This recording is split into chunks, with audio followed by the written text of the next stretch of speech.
Kini kita nak bersama dengan Munawar yang akan berkongsi berkenaan inisiatif Rahmah di mana tahap keberkesanannya. Silakan Munawar. Okey, Syu, untuk ruangan komentar SPM pada kali ini, kita akan mengangkat topik iaitu inisiatif Rahmah untuk kita mengetahui sejauh mana keberkesanannya. Jadi kami terus saja bawakan tetamu Profesor Madya Dr. Muhammad Hizam Hanafiah, Timbalan Dekan Siswazah Fakulti Ekonomi dan Pengurusan Universiti Kebangsaan Malaysia. Okey, Doktor, bercakap berkenaan inisiatif Rahmah ini dan sejauh mana keberkesanannya. Mungkin untuk permulaan, Doktor kongsikan bagaimana impak pelaksanaannya dan juga dari segi kajian rinci baginya. Okey, kita ada beberapa inisiatif Rahmah ini insurannya, Baku Rahmah sumbangan tunai Rahmah yang akan dikreditkan dan juga menu Rahmah. Ia tidak menyelesaikan keseluruhan masalah kos hidup, tetapi ia membantu sikit sebanyak rakyat, terutama golongan bawahan untuk menghadapi peningkatan kos hidup. Dari segi sumbangan tunai Rahmah sebagai contoh, memang saya ingat kajian daripada kerajaan-kerajaan sebelum ni pun memang sumbangan tunai antaranya oleh negara adalah perlu untuk rakyat.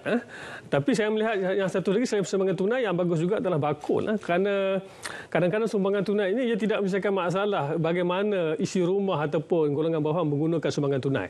Jadi kalau bagi Baku Rahmah ini terutamanya makanan-makanan asasi, keperluan ini lebih bagus. Dan yang ketiga adalah menu Rahmah. Saya ingat ini satu inisiatif yang baik.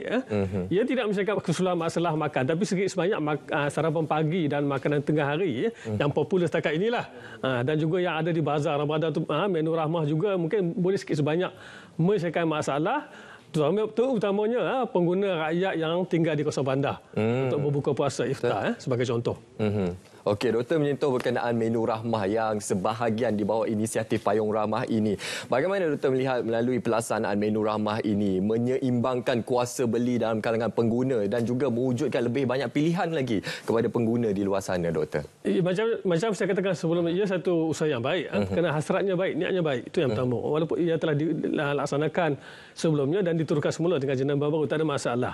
Ia melibatkan kolaborasi dengan pihak industri. Kita melihat UST pun dah mula perkenalkan. UKM dah ada.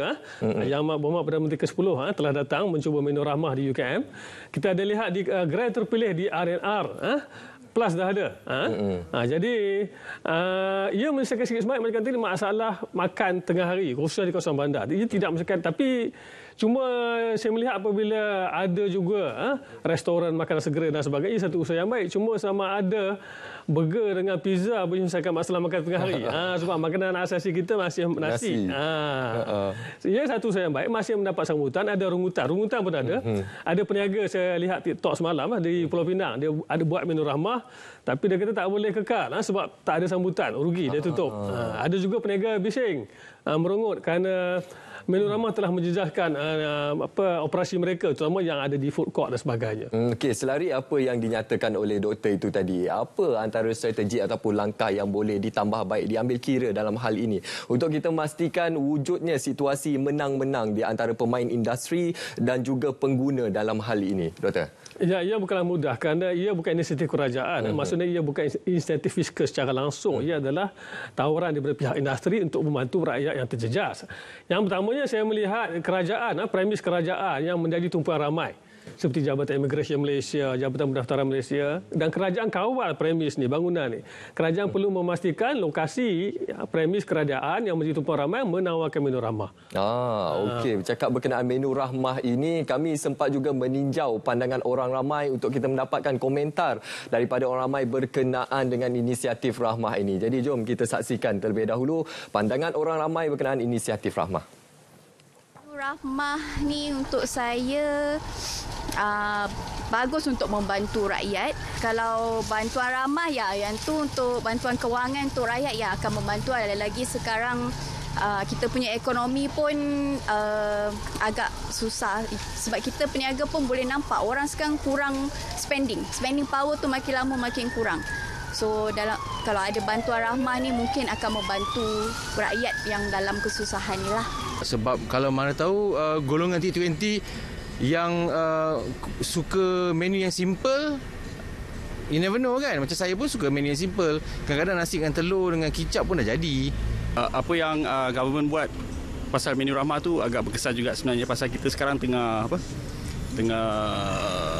berjimat cermat So untuk macam golongan-golongan yang working class, semua boleh makan dengan murah. Okey doktor, bagaimana doktor menilai pandangan daripada orang ramai itu tadi? Khususnya mungkin ada penambahbaikan yang perlu dilakukan berkenaan inisiatif menu rahmah ataupun di bawah payung rahmah ini doktor, supaya ini sebenar-benar sampai kepada golongan yang benar-benar memerlukan doktor. Ya, saya sentuh tadi premis kerajaan. Kerajaan perlu luaskan kerana lebuh raya plus. Kerajaan mungkin boleh sama ada wajibkan kan minta semua lebuh raya, R&R lebuh raya mewujudkan menu rahmah. Premis perniagaan dan juga kerajaan ada bawah Perbadanan Kebudayaan Ekonomi Negeri MARA, mana pejabat-pejabat kerajaan yang ada kafeteria dan sebagainya, ini juga kita boleh mewujudkan menu rahmah di sini ya. Dan masa yang sama saya melihat pasar malam, pasar tani, pasar sehari ya, ataupun uptown. Ini tumpuan golongan B40 ya, boleh mewujudkan menu rahmah. Dan juga maksudnya capaian ataupun akses kepada orang ramai itu kita perlu luaskan lagi. Yang popular sekarang makanan tengah hari ya. Sarapan pagi itu mungkin penting bagi saya, sarapan pagi ni yang penting. Dalam Islam pun sarapan pagi yang penting. Sebab tu kita disunatkan ambil makan waktu bersahur. Yang belum popular lagi makan malam. Jadi ini perlu diluaskan menunya. Cuma yang saya sendiri belum nampak jalan. Bagaimana kita nak wujudkan menu rahmah untuk mereka yang berada di luar bandar ataupun masyarakat desa. Dan juga bagaimana nak wujudkan menu rahmah di kantin-kantin sekolah. Tak bolehlah harga RM5. Mungkin RM2.5 juga mahal. Sekolah luar bandar sebagai khusus. Adakah kerajaan perlu mewujudkan subsidi tertentu berkantin sekolah? Sekarang ni memang sewa dah murah. Harga pun dah ditetapkan oleh pihak sekolah. Tapi bagaimana mewujudkan menu rahmah selain daripada memang kita dah ada makanan pagi untuk golongan-golongan tertentu di sekolah-sekolah dan sebagainya.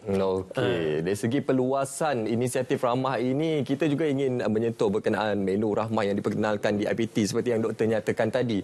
Bagaimana ianya perlu diperkasakan untuk IPT, bukan saja IPT awam, malah IPT swasta di seluruh negara bagi memberi manfaat yang lebih besar dalam hal ini, doktor. Bagaimana, doktor? Bagaimana maksud tuan? Bagaimana inisiatif ini perlu diperluaskan untuk bukan saja untuk universiti awam semata-mata tapi juga universiti swasta dalam hal ini. Okey, kalau universiti swasta ni ada dua lah. Yang pertamanya sebahagian pelajar universiti swasta ni golongan mampu. M40, T20. Mungkin mereka tidak perlu. Tapi sebahagian juga golongan pelajar adalah daripada golongan B40 yang mendapat pinjaman PT-PTN. Jadi memang, jadi kerajaan perlu memberikan, itu saya katakan tadi. Kalau sekarang ni kerajaan dia cuma rasmi dan sebagainya, ambil publicity, dia belum insentif fiskal. Kalau kerajaan nak merakyatkan menu rahmah ini, dia perlu insentif fiskal. Bila saya kata insentif fiskal, apa dasar yang Kementerian Kewangan perlu keluarkan, perlu beri untuk pengusaha kafe, kedai makan, restoran yang menawarkan menu rahmah. Dan satu lagi saya ingat yang penting juga yang kita belum ada, laman sesawang atau aplikasi mobil yang menawarkan menu rahmah. Di mana? Kita nak cari kat mana menu rahmah? Kalau saudara pergi ke bandar, kat mana ada menu rahmah? Sekarang semua ada akses dengan telefon pintar. Tapi kita tidak dapat jelas. Sebab tu saya katakan tadi, sementara nak menunggu sama ada laman sesawang atau aplikasi mobil, akses tempat-tempat awam itu yang perlu. Supaya masyarakat tahu di mana tempat awam, di mana tempat orang ramai berkunjung, di situ ada menu rahmah. Sekarang yang banyaknya di Komplek Mui Belah. Tapi saya melihat Komplek Mui Belah bukanlah sasaran B40 sebagai contoh. Ia mungkin membantu sikit sebanyak, tapi bukanlah tidak disasarkan untuk B40. Okey, doktor.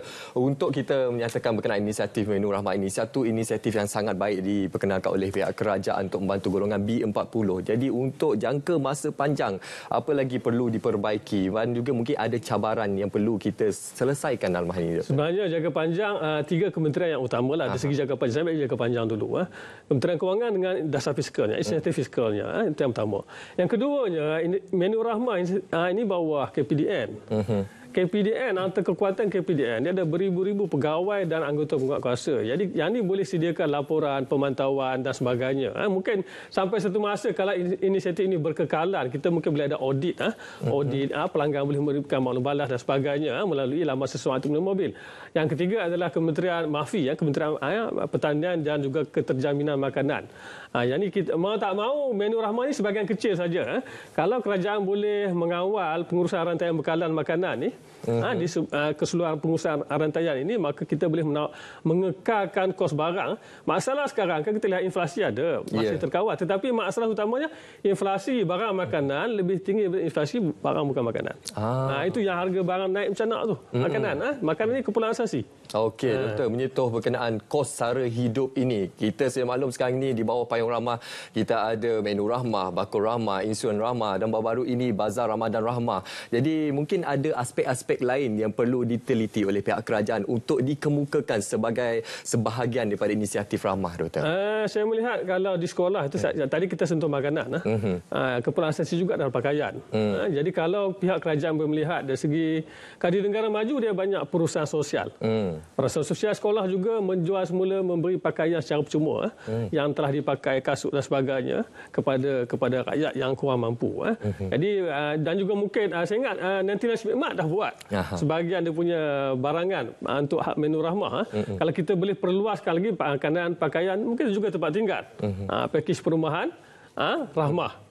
Sama ada dari segi sewanya, sewa beli dan sebagainya. Ini juga diperluaskan. Itu makanan, pakaian, tempat tinggal. Ini inisiatif Rahmah perlu mencakupi 3 perkara ni. Yang lain juga kita masuk pendidikan. Kesihatan saya lihat selain daripada insurans tadi, saya rasa kesihatan kita berada dalam yang baik. Sebab di Malaysia kos kita pergi hospital amat murah. Amat murah. Yang lain yang kita juga masih baik adalah akses kepada mikrokredit pajak gadai ini. Ini masih bagus. Tapi kalau boleh diperluaskan lagi, itu yang dan juga yang baik balik pada poin saya tadi, perusahaan sosial kita berada insentif fiskal yang bagus untuk menggalakkan perusahaan sosial business ni. Maksudnya perniagaan yang menawarkan produk barangan yang berkualiti dengan harga murah. Dia beruntung tapi untung dengan yang rendah. Asalkan masyarakat golongan bawah mendapat manfaat.